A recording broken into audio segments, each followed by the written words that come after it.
Chapter 2 का अगला topic लेते हैं विस्कोसिटी। ओके, ये जो टॉपिक है हम सिंपल से एग्जांपल से स्टार्ट करते हैं। जैसे मैंने यहाँ पे दो ग्लास प्लेट लिए हैं और पहले हमने एग्जांपल कंसिडर किया है वाटर का और दूसरे ग्लास प्लेट पे हम हनी या सिरप ले सकते हैं। अगर ये पानी यहाँ पे हमने ग्लास प्लेट पे डाल दिया तो इसे फ्लो होने के लिए जितना टाइम लगेगा उसके कंपैरेटिवली ज़्यादा टाइम लगेगा हनी या इन केस ऑफ सिरप। तो जो भी टाइम डिफरेंसेस है ये इसके पीछे का क्या रीज़न है कि पानी जो है वो इस ग्लास प्लेट पे फ्लो होने के लिए कम समय लेता है as compare to this two examples. तो इसके पीछे का मेन रीज़न है फ्रिक्शनल फोर्स या जो भी फ्रिक्शन रहेगा वो इसके पीछे का मेन रीज़न है। अब ये फ्रिक्शनल फोर्स कहाँ पे डेवलप हो रहा है? तो फ्रिक्शनल फोर्स जो है वो डेवलप हो रहा है फ्लूइड्स के लेयर्स के बीच में या लिक्विड के लेयर्स के बीच में। और सेकंड ये जो फ्लूइड जिसके कांटेक्ट में आता है फ्लूइड एंड हम सराउंडिंग बोलेंगे।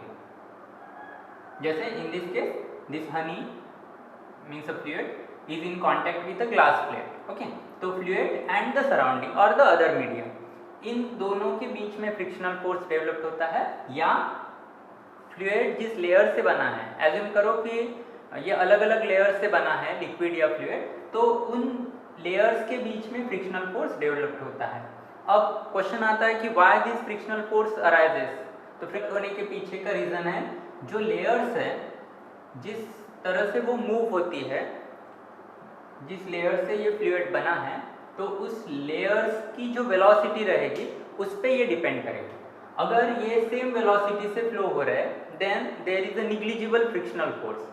लेकिन अगर वेलोसिटी अलग अलग है, हर लेयर की वेलोसिटी अलग अलग है, जैसे इसकी वेलोसिटी अगर v है और इसकी अगर v प्लस dv है यानी इससे ये ज़्यादा है, तो ये जो कुछ भी वेलोसिटी डिफरेंसेस वहाँ पे रहेंगे, इस वेलोसिटी डिफरेंसेस की वजह से ये फ्रिक्शनल फोर्स या जिसे हम ड्रैगिंग फोर्स कहेंगे। तो ये जो कुछ भी ड्रैगिंग फोर्स है या फ्रिक्शनल फोर्स है ये डेवलप होने के पीछे का रीज़न है जो लेयर्स है उनके वेलोसिटी का जो भी डिफरेंस रहेगा, उनके वेलोसिटी में अगर डिफरेंसेस है then there exist a dragging force या फ्रिक्शनल फोर्स। अब ये ड्रैगिंग फोर्स जितना ज़्यादा रहेगा तो उतना वो जो फ्लूइड है या लिक्विड है वो ज़्यादा विस्कस रहेगा। ओके, तो विस्कोसिटी है ये ड्रैगिंग फोर्स की वजह से डेवलप होती है। हम डिफाइन कैसे करेंगे? तो viscosity is the property of a fluid by virtue of which, कि जिसकी वजह से the relative motions between the layers experiences a dragging force। Okay, तो ऐसी प्रॉपर्टी को हम कहेंगे विस्कोसिटी। ओके, इस तरह से आप विस्कोसिटी को डिफाइन करेंगे। देखिए ये जो लेयर का कंसेप्ट है वो हम रिवर के एग्जांपल से अच्छे से समझ सकते हैं। If you observe the flow of water near the banks of the river then the rate of flow of that water near the banks is less as compared to the rate of flow of water at the center of the river। okay, तो जैसे example के तौर पे जैसे ये एक layer है, ये सेंट्रल लेयर हम बोलेंगे किसी फ्लूइड की या लिक्विड की, तो इसके कंपैरेटिवली ये जो लेयर्स है वो इस तरह से आप शो कर सकते हैं।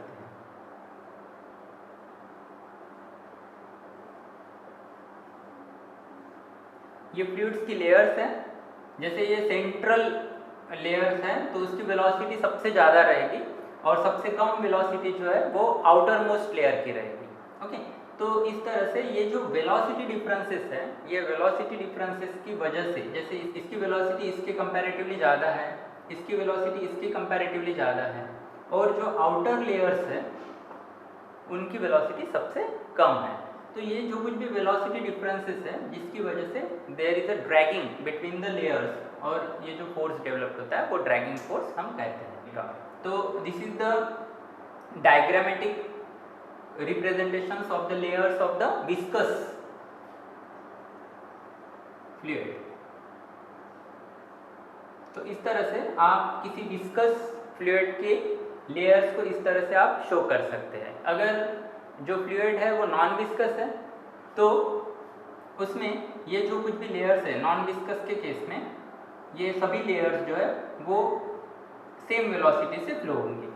Okay, and obviously we are considering this diagram in case of a streamline flow. यहाँ से एक नया टॉपिक हमें मिलता है, that is a velocity gradient. तो वेलोसिटी ग्रेडियंट के लिए हम कंसिडर करते हैं कि फ्लूइड जिसके कांटेक्ट में है, जो सराउंडिंग है, that layer is known as a stationary layer. तो stationary layers of the fluid is such a layer which is exactly और fully contacted with the another medium। जैसे ये अगर ग्लास सरफेसेस है तो ऐसी लेयर जो ग्लास के completely कांटेक्ट में है, तो that is a stationary layer of that fluid. और हम और कुछ लेयर्स कंसिडर करते हैं इस तरह से।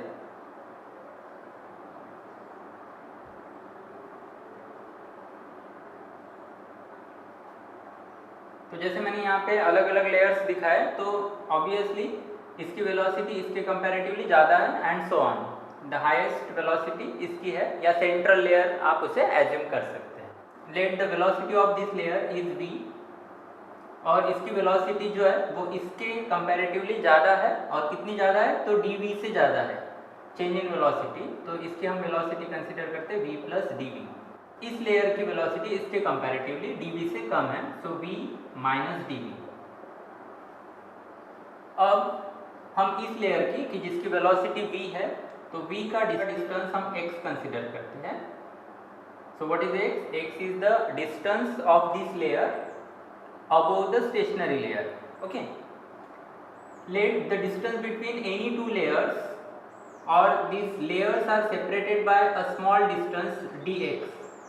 so what is dx? dx is the distance between any two layers। जैसे इन दोनों के बीच में भी अगर dx इतना डिस्टेंस है, the distance between two layers, तो ये जो डिस्टेंस है, इस लेयर का डिस्टेंस यहाँ से यहाँ तक कितना हो जाएगा? दिस डिस्टेंस इज x और ये dx है, तो total distance above the stationary layer वो हो जाएगा x plus dx for this layer. Clear? अगर हम इस लेयर की बात करते हैं, तो ये लेयर का डिस्टेंस, जैसे ये डिस्टेंस भी dx है, तो इस लेयर का अबव द स्टेशनरी लेयर कितना डिस्टेंस रहेगा? That will be x minus dx। Clear? तो वेलोसिटी ग्रेडियंट को हम डिफाइन कैसे करेंगे? Then the ratio of dv upon dx is known as a velocity gradient.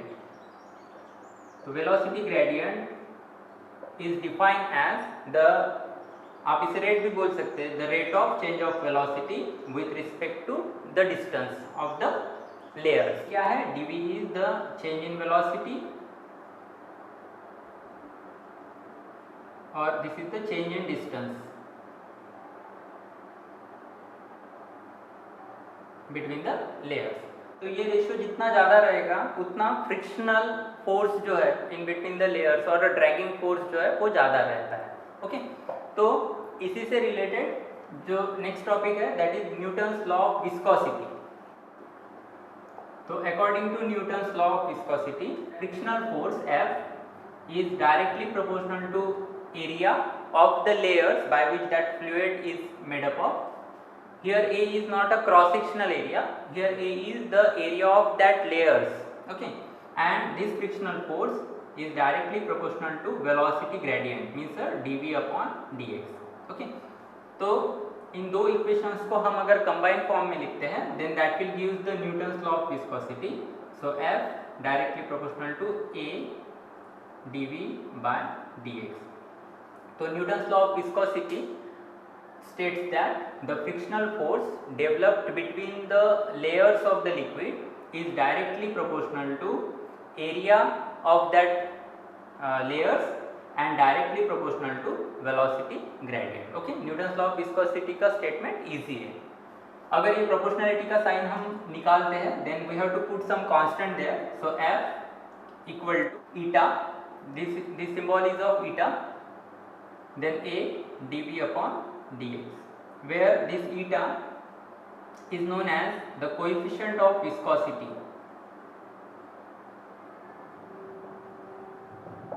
तो कोई भी फ्लूइड कितना विस्कस है, ये हम आइडेंटिफाई कर सकते हैं by calculating the value of eta means the coefficient of viscosity. So how will you define this coefficient of viscosity according to Newton's law.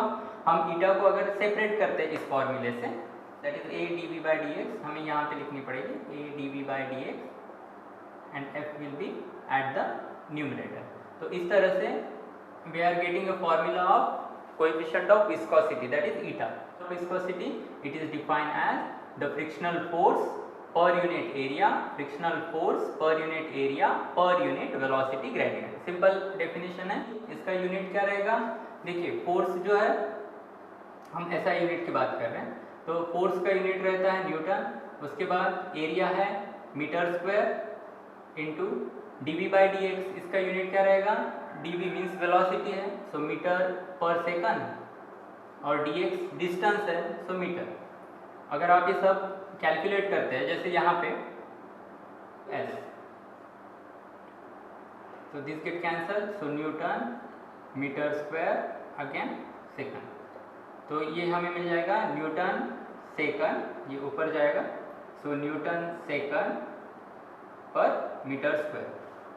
So overall हमें ऐसा यूनिट मिला newton second per metre square. So ऐसा unit newton second per metre square. और CGS में coefficient of viscosity का unit है poise. Next topic लेते हैं, that is Stokes law. This law help us to calculate the frictional force experienced by the metal sphere when it is freely falling through the viscous medium. जैसे metal sphere है and this metal sphere is freely falling because of a gravitational force or because of its weight through the viscous medium. Okay, then how much amount of a viscous force is experienced by this metal sphere can be calculated by Stokes law. तो ये इसका statement याद करने के लिए आपको एक छोटा सा फॉर्मूला याद रखना है, that F is a frictional force which is directly proportional to coefficient of viscosity, then r is the radius of this metal sphere and v is the velocity by which it is freely falling. So this law states that the frictional force acting on the metal sphere is directly proportional to the coefficient of viscosity of the fluid, directly proportional to radius of the metal sphere and directly proportional to velocity of the metal sphere by which it is freely falling through the viscous medium. Okay, तो simple इसका statement है.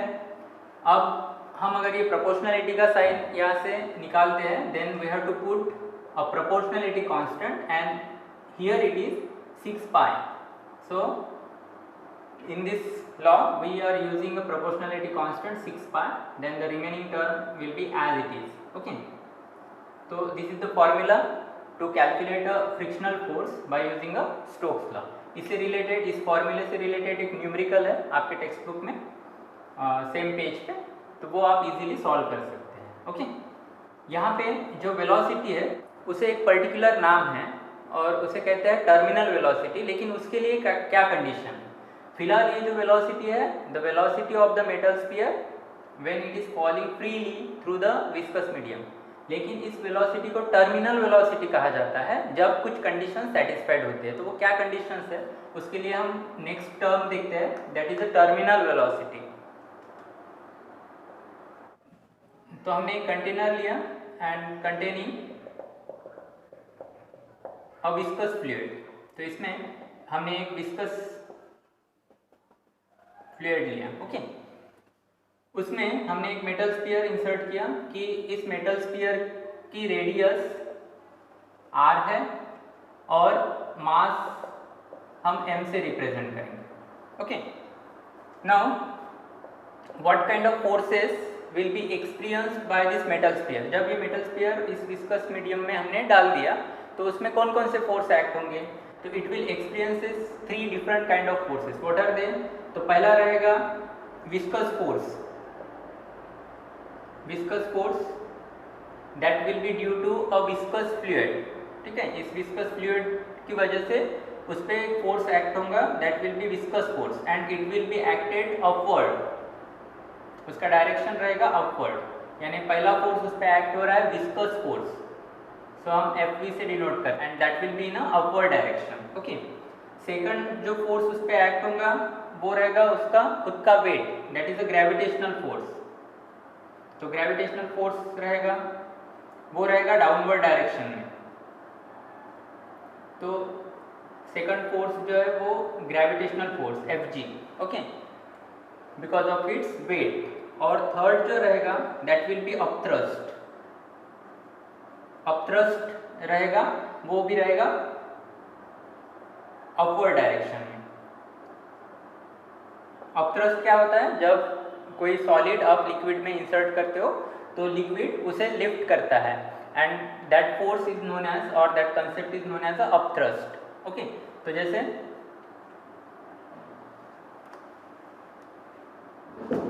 एक container लिया और उसमें आपने liquid लिया और उसमें एक सॉलिड डाल दिया, तो ये लिक्विड जो है वो सॉलिड को लिफ्ट करेगा। और अगर हमने इसको एक आउटलेट बनाया तो यहाँ पे कितना लिक्विड डिस्प्लेस होता है, जितना उसका वेट रहता है, तो वो अपने वेट इतना लिक्विड डिस्प्लेस करेगा। मीन्स इन शॉर्ट इसका वॉल्यूम कितना रहेगा, इसका वॉल्यूम इसके वेट के बराबर रहेगा। ओके, तो ये रहता है अपथ्रस्ट। दस this metal sphere will experiences this kind of forces. अब इन तीनों फोर्स को हम अगर एक इक्वेशन के फॉर्म में लिखते हैं, और suppose downward force is balanced by this upward force. देखिए अपवर्ड फोर्स दो है, means this metal sphere experiences upward force Fv plus Fu, और डाउनवर्ड फोर्स में उसका ग्रेविटेशनल फोर्स। अगर downward force is balanced by this upward force, then this metal sphere will fall freely with a constant velocity through the viscous fluid, and that constant velocity is known as a terminal velocity. Okay, तो terminal velocity के लिए important condition ये है कि downward force should be balanced by the upward force.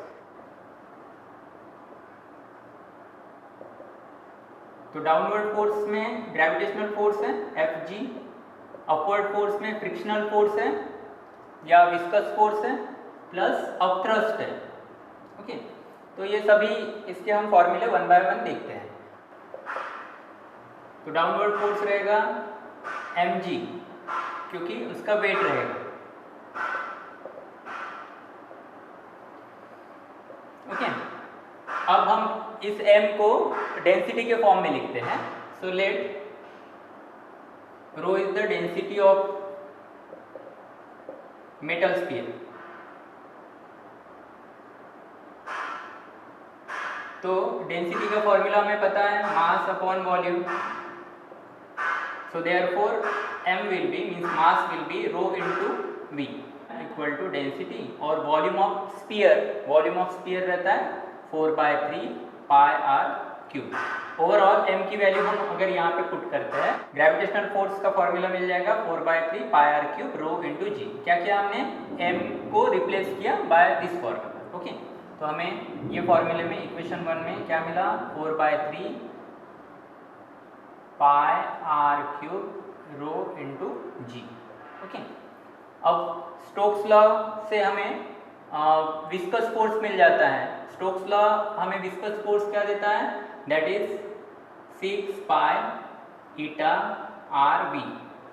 और अब हम upthrust निकालेंगे। तो अपथ्रस्ट के लिए हमें 4/3 पाई आर क्यूब इसके जैसे रहेगा।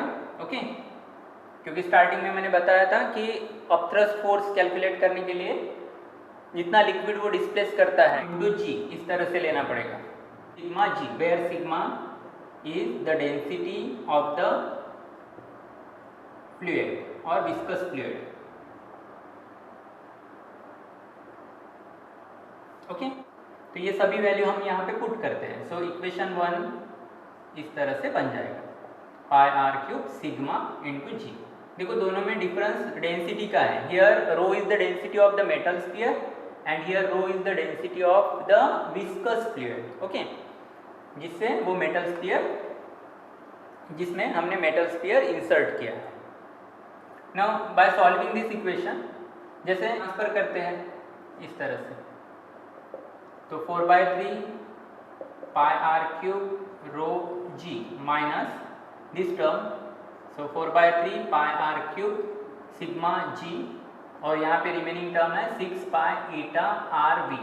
ओके, यहाँ से मैक्सिमम टर्म हम कॉमन ले सकते हैं, 4/3 पाई आर क्यूब और जी, ये जो टर्म हम क्या कॉमन लेंगे, तो 4/3 पाई are cube into g, so remaining term is density of the metal sphere rho minus यहाँ पे बचा सिग्मा। ओके, और here it is 6 pi eta r v, here v is the terminal velocity. Okay, तो यहाँ से आप v को अगर सेपरेट करते हैं तो रिमेनिंग टर्म जो रहेगी 6 pi eta that is rho minus sigma, और लास्ट में लिखते हैं acceleration due to gravity. So this is the formula to calculate a terminal velocity. Coefficient of viscosity को आपने अगर यहाँ से सेपरेट किया, सो ईटा विल बी क्या हो जाएगा, v into 6 pi r into v, v is a terminal velocity, और रिमेनिंग जो टर्म है वो एज इट इज रहेगी। इस तरह से आप कोएफिशिएंट ऑफ विस्कोसिटी भी फाइंड आउट कर सकते हैं by using this formula. Okay, इस फॉर्मूले से रिलेटेड आपके टेक्स्ट बुक में एक सॉल्व्ड न्यूमेरिकल है on the same page, try that numerical. Okay, so before concluding today's topic let us discuss some fact about the viscosity. जैसे अगर हम टेम्परेचर की बात करते हैं तो viscosity of the fluid changes with the temperature, change in temperature. तो इन case of a liquid अगर टेम्परेचर इंक्रीज होता है तो विस्कोसिटी जो है वो डिक्रीज होती है। अगर हम सेम गैसेस के बारे में बात करते हैं, and obviously this will be depends upon the nature of the liquid and the amount of temperature. Okay, in case of a gases, if you increase the temperature